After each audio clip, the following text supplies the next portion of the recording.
नमस्कार, मैं आज 24 लाख स्टूडेंट से बात करना चाहता हूं जिनको नीट पेपर लीक से नुकसान हुआ। सड़क से संसद तक हम आपके साथ खड़े हैं। 24 लाख स्टूडेंट से मैं कहना चाहता हूं, आप अकेले नहीं हो। पिछले 7 साल में 70 बार पेपर लीक हुआ है और 2 करोड़ युवाओं को पेपर लीक से नुकसान हुआ है।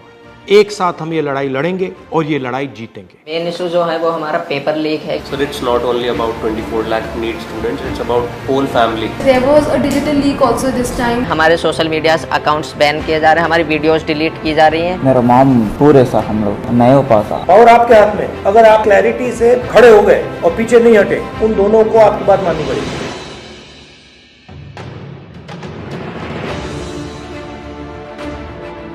So we all have come here to talk about NEET exam. We all gave NEET 2024 exam.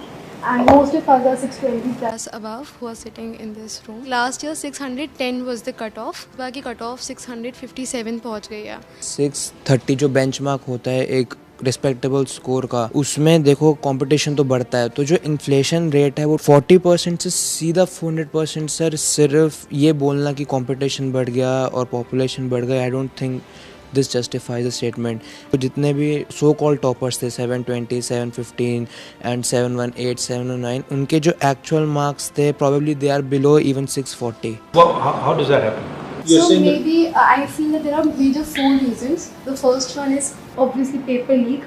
Second was that there was a digital leak also this time, like on Telegram channels, or majorly there were other platforms as well. Third reason was that there were scams going on which were saying that you just have to leave the blank OMR and the people of the NTA, or maybe I don't know from which association, they will fill those OMR. Cheating is cheating, basically. Yes. It's cheating, and the grace mark is the 4th point, which is not going to impact that much. Sir, main issue जो है वो हमारा paper leak है, क्योंकि sir सबसे पहले अनुराग जो students था उसने ऑलरेडी स्टेटमेंट्स में कहा है कि एग्ज़ाम लीक हुआ है। सर, एग्ज़ाम लीक हुआ है, उसने ऑलरेडी प्रूवन किया हुआ है। और हम शिक्षा मंत्री श्री धर्मेंद्र प्रधान जी से मिले थे। उन्होंने स्टार्टिंग में कहा था कि एनटीए में कोई ऐसा कुछ गड़बड़ी नहीं हुई है, और जहां पर 2 सेंटर्स पर ये चीज़ देखी गई है उनको हम अभी वहां पर जांच की जाएगी। और हमने मांगे रखी थी कि रीनीट होना चाहिए और सीबीआई जांच होनी चाहिए। बट उन्होंने सीधा जो आंसर दिया था वो दिया था कि सब चीज़ हम सुप्रीम कोर्ट की मानेंगे, जो सुप्रीम कोर्ट फैसला करेगा वही माने। बट सर, सुप्रीम कोर्ट ने डायरेक्ट जितने भी केसेस हम PIL डाल रहे हैं लोग इस चीज़ के ऊपर, डायरेक्ट जितने भी फैसले हैं वो सारे 8 जुलाई को दिए जाएंगे। बट उससे पहले स्टूडेंट्स पर इतना स्ट्रेस बढ़ रहा है, इतना प्रेशर पड़ रहा है। सर, हमारे पेरेंट्स भी इस चीज़ से दुखी हैं कि बच्चा मतलब इतने मार्क्स ला रहा है कि वो एलिजिबल है हर साल के अकॉर्डिंग। बस मेन जो डिस्टर्बेंस हुई है इस एग्ज़ाम में वो है एक तो पेपर लीक, और दूसरी जो स्टूडेंट्स जो NTA ने ग्रेस मार्क्स दिए वो तो एक छोटा सा उन्होंने ग्रेस मार्क्स दिए वो अपने पेपर लीक को छुपाने के लिए। सर, इतने दिन से आपको पता है कि गर्मी कितनी है, कुछ लोग गर्मी से मर भी रहे हैं, लेकिन सर हम स्टूडेंट्स और हमारे पेरेंट्स रोड्स पर इतनी गर्मी में सर लड़ रहे हैं इंसाफ के लिए, लेकिन सर हमारे लिए कोई भी कार्रवाई नहीं कर रहे हैं, ना ही हमारे इंसाफ के लिए कोई कार्रवाई कर रहे हैं। क्योंकि सर हमारे सोशल मीडिया अकाउंट्स बैन किए जा रहे हैं, हमारी वीडियोस डिलीट की जा रही हैं। हम अपने लिए आवाज़ उठा रहे हैं, उनसे रिलेटेड जितने वीडियोस, सर कोई भी गलत कंटेंट नहीं है, हम सिर्फ आवाज़ उठा रहे हैं अपने इंसाफ के लिए। उसमें सर हमारे जो सोशल मीडिया अकाउंट है या यूट्यूब अकाउंट है उनको डिलीट किया जा रहा है, बंद किया जा रहा है। 1 day of the whole year, तो वो हमारा दिन डिसाइड करेगा कि हम डॉक्टर बन रहे हैं कि नहीं। मेरा पापा नहीं है सर, डैड नहीं है, मर गया। तो मेरा मम्मी अकेली है सर। सर, मैं 2 साल ड्रॉप लिया सर। 2 साल में मेरे को स्टडी नहीं हो पा रहा सर। अच्छा से घर में प्रॉब्लम, मनी का प्रॉब्लम, लॉन्ग टर्म में पैसा बजट नहीं हो पा रहा सर। ऐसा मैं सोच के मेरा माइंड भी अब ये भी लोड हो रहा सर, मेरा ब्रेन भी। मेरा माम पूरे सर हम लोग नहीं हो पाता, और एक बार नहीं हो पाता सर लॉन्ग टर्म लेना को, ऐसा सोच रहे। अभी रीनीट कराओ तो इजी होता सर। मतलब सर कंक्लूजन है कि रीनीट ही अब हो सकता है, रिवैल्यूएशन तो कोई नहीं होगा।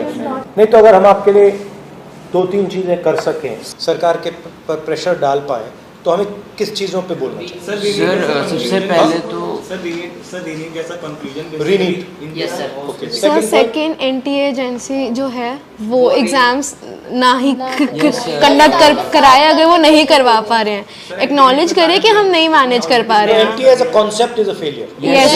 सर, NTA पे हमारा किसी का ट्रस्ट नहीं है, NTA पे इस time. First point re-exam, second point NTA is ना कराएं, third point एजुकेशन सिस्टम पे फोकस करें और काउंसलिंग सर से 4 पॉइंट ये कि जो बेसिकली जो ब्लाइंड स्पॉट्स हैं, जैसे कि टेलीग्राम पर पेपर लीक होना, ऑनलाइन पेपर लीक होना, इसके ऊपर भी एक इंक्वायरी होनी चाहिए। Sir, it's not only about 24 lakh NEET students, it's about whole family. फिर सर जो बोर्ड्स का प्रेशर, फिर नीट में परफॉर्म करने का प्रेशर, तो सर बहुत सारे लोग तो मेडिकल ही नहीं लेंगे इस चक्कर में। सर ऐसे क्वालिटी डॉक्टर्स बनेंगे जिनकी क्वालिटी कुछ नहीं है, जो ऐसे ग्रेसिंग मार्किंग करके अंदर गए हैं, जब वो डॉक्टर्स बनेंगे तो can you imagine the condition of the people of India.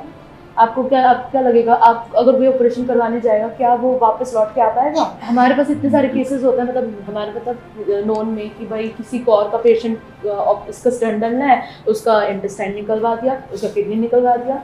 Sir ऐसे केसेस, ऐसी मिस हैपनिंग्स इतनी बढ़ जाएंगी, we can not imagine. Sir जो ये रीनीट का कॉन्सेप्ट है और जो ये रीनीट का कंक्लूजन है, ये बेसिकली दो ही बॉडीज़ हैं इंडिया में जो इसकी पावर रखती हैं। First of all supreme court, जिस पर हम अभी काफ़ी ज़्यादा डिपेंडेंसी शो कर रहे हैं, and second ministry of education. Ministry of education ने यूजीसी नेट का एग्ज़ाम भी कैंसिल किया और उसके अंदर लाइक 1 डे के अंदर उन्होंने एग्ज़ाम कैंसिल कर दिया। एक्चुअली ये दोनों ने इसलिए किया है क्योंकि पॉलिटिकल प्रेशर आया है। यस क्योंकि आप लोग मतलब चुप नहीं बैठे हो। Yes sir. वो दोनों इंस्टीट्यूशंस निर्णय जब लेंगे जब आप प्रेशर डालो। Yes sir.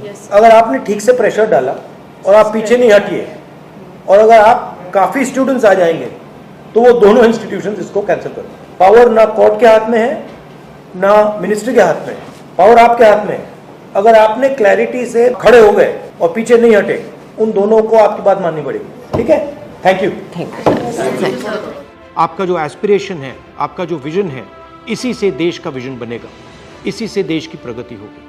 अगर सरकार आपकी रक्षा नहीं कर सकती है तो ऑपोजिशन आपकी रक्षा करेगी। ये जो आपका मुद्दा है, इसको मैं पर्सनली संसद में आपके लिए उठाऊंगा और पूरा का पूरा दबाव हम सरकार पे डालेंगे। धन्यवाद।